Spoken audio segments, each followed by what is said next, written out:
دو لوگوں نے کاروبار کیا مل کے، ایک بوڑھا شخص تھا اور ایک نوجوان تھا۔ نوجوان جو تھا اس کے بچے تھے اور بوڑھا فارغ البال تھا اور اس کی بس ایک بیوی، اور وہ بات ختم۔ آج کل تو جو معاشیات کے ماہرین ہیں وہ سبق یہ دیتے ہیں کہ کسی سے مل کے کاروبار نہ کرنا، تھوڑا کر لینا، مل کے نہ کرنا۔ لیکن ایک زمانہ تھا کہ مل کے کاروبار کیے جاتے تھے اور برکت بھی ہوتی تھی۔ کاروبار انہوں نے کیا کھیتی باڑی کا۔ تو جب کھیتی پک گئی اور اناج کے ڈھیر لگ گئے تو اناج کو دو برابر حصوں میں تقسیم کر لیا اور کہا کہ ایسا کرتے ہیں کہ ایک مرتبہ اپنے اناج سے کچھ گندم اٹھا کر کے آپ گھر پھینک آئیں اور میں یہاں پہرا دوں، اور پھر میری باری ہو میں پھینک آؤں اور آپ پہرا دیں۔ تو باری باری ہم یوں اپنا اپنا حصہ اپنے گھر تک منتقل کر دیں۔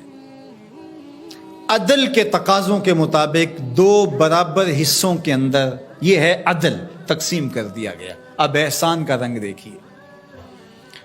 جب بوڑھا شخص گٹھڑی اٹھائے، اپنے حصے کی گندم سے، غلے سے کچھ حصہ اٹھا کے گھر چھوڑنے گیا تو جوان نے سوچا میں تو جوان ہوں، میرا غلہ سال سے پہلے ختم بھی ہو جائے گا تو مزدوری کر کے بچوں کا پیٹ پال لوں گا، لیکن بوڑھا کیا کرے گا؟ اس نے اپنے حصے سے تھوڑا سا حصہ اس کی جانب اور کر دیا۔ یہ ہے احساس، یہ ہے احسان۔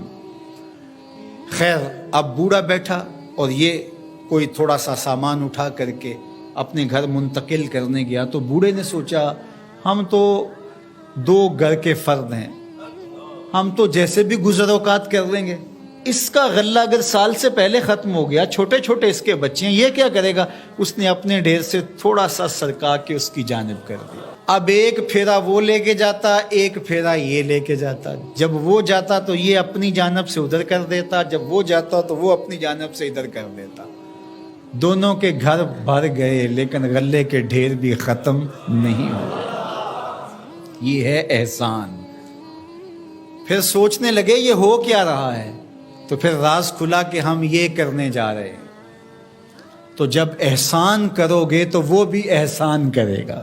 تم اس سے بڑے سخی تو نہیں ہو، لیکن آج کیا ہوتا ہے؟ آج اگر دو اکٹھے مل کے کاروبار کر لیں تو بابا جائے گا تو جوان ادھر سے کر لے گا، اور جوان جائے گا تو بابا جی کہیں گے تھوڑا سا میں ادھر سے کر لوں، تو دونوں کے گھر بھی خالی رہیں گے اور غلے کے ڈھیر بھی جلدی چٹکی میں ختم ہو جائیں گے۔